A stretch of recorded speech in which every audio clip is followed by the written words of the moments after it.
Hello everyone, Mercurial Girl here, and today I want to break down and discuss the correlation between tarot cards and astrology.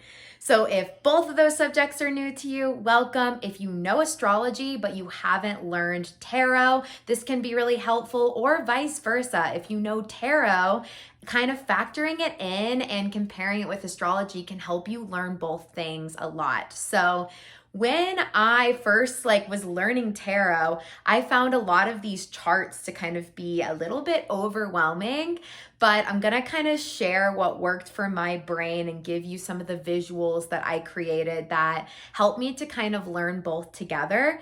So in this video, we are not going to be covering the major arcana cards. We're going to be focusing on the minor arcana in tarot. So we're going to be looking at cards 2 through 10 in all of the different suits, but I am not going to be including talk on the ace cards, the page, the knight, the queen, or the king. That will be for another video. But welcome. I hope you find this information helpful. So when we look at the astrology elements, fire, air, earth, and water, we can find the 4 different types matching the suits in tarot. So fire is going to equal wands, swords is going to equal air, earth is going to equal pentacles or coins, and then water is going to be equaling our cups in tarot. So when you look at those elements, you can already kind of get a feel for what those suits are going to mean in tarot. So in astrology, you have the 4 different elements to it, but let's talk about cardinal, fixed, and mutable energy for a little recap. Astrology matches the seasons for us. So cardinal signs are always the very beginning of a season. The fixed signs kind of carry the middle of the season, so they're right in the peak of it. And then you have mutable that kind of ends the season and carries us into the next.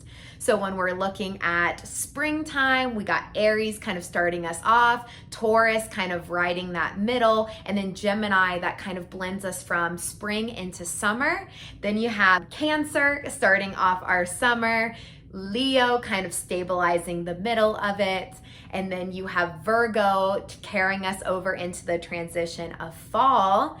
Then from there, we have Libra initiating. We have Scorpio kind of giving us that middle point, and then we have Sagittarius carrying us over into the next. Then we go from Capricorn as the initiator, Aquarius stabilizing us out, and then Pisces taking us into the next. The cardinal elements in astrology are always going to be the start of your suits in tarot. So cards 2, 3, and 4. So when you look at the cardinal signs, we have Aries for fire. So that's going to be our 2 of wands, our 3 of wands, and our 4 of wands. And that's also kind of the very start of our astrology chart wheel. Then we go into the next fire sign, which is Leo. Leo is that fixed energy. So it's going to be card 5 of wands, the 6 of wands, and the 7 of wands. So we're in that fixed kind of middle energy where a lot is kind of coming to a head. And then we look at our final fire sign, which is Sagittarius. That's going to wrap up the wand suit with the 8 of wands, 9 of wands, and 10 of wands. And that'll carry us over. And we look at the next element. And fire as a whole is teaching us how to lean into our creativity, lean into our self-expression, lean into our passions. So the whole thing is kind of carrying out where in that cycle around those themes we are at. Then we want to look at the other masculine element in astrology, which is our air signs.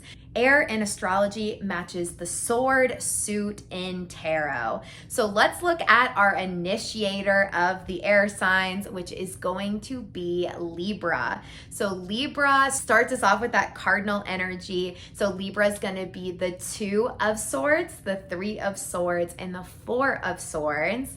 Then we go into our fixed air sign, which is Aquarius. So Aquarius is going to take that 5 of swords, 6 of swords, and 7 of swords. It's right in that middle, that climax, that peak. And then Gemini as our mutable air sign, which is going to then take the 8 of swords, the 9 of swords, and the 10 of swords and kind of end that suit. So the themes of air overall are going to be around our communication, our intellect, our ways of thinking. It also has that action-oriented kind of masculine energy. Both the wands and the swords in tarot are going to be a little faster, same as astrology, with our fire and air having that masculine kind of go-getter energy. All right, let's get into our water signs. So water in tarot is going to translate to cups. Our three water signs are Cancer, Scorpio, and Pisces. So looking at our cardinal water is going to be Cancer. So Cancer is going to initiate and start the suit with the 2 of cups, the 3 of cups, and the 4 of cups. Then we look at our fixed water to carry that middle of the suit. So Scorpio is our 5 of cups, our 6 of cups, and our 7 of cups. And then our mutable final water sign to end the suit is going to be Pisces with the 8 of cups, the 9 of cups, and the 10 of cups. Water and the cup element are going to be showing us how we relate to our emotions, how we move through our feelings, and how we kind of tune into our intuition. So moving on to our final suit in tarot, which is going to be Pentacles, which translates to our earth element in astrology.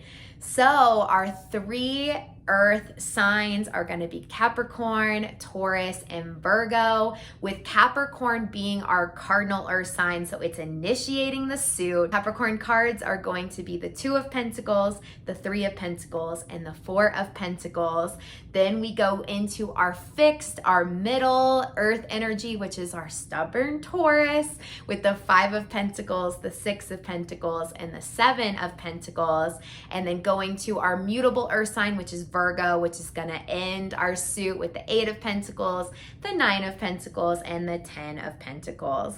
So the earth as a whole and these pentacle cards as a whole, suit as a whole, are all teaching us how we relate to our physical body, the material world, money, and even just those more practical goals when that suit comes up. So you can remember that earth and water are kind of the more feminine element. So those 2 suits move a little slower. So when those cards are coming up more in tarot, you also know that you're going to be moving through something that might take a little longer compared to if the swords and wands suit is coming up a little bit more often.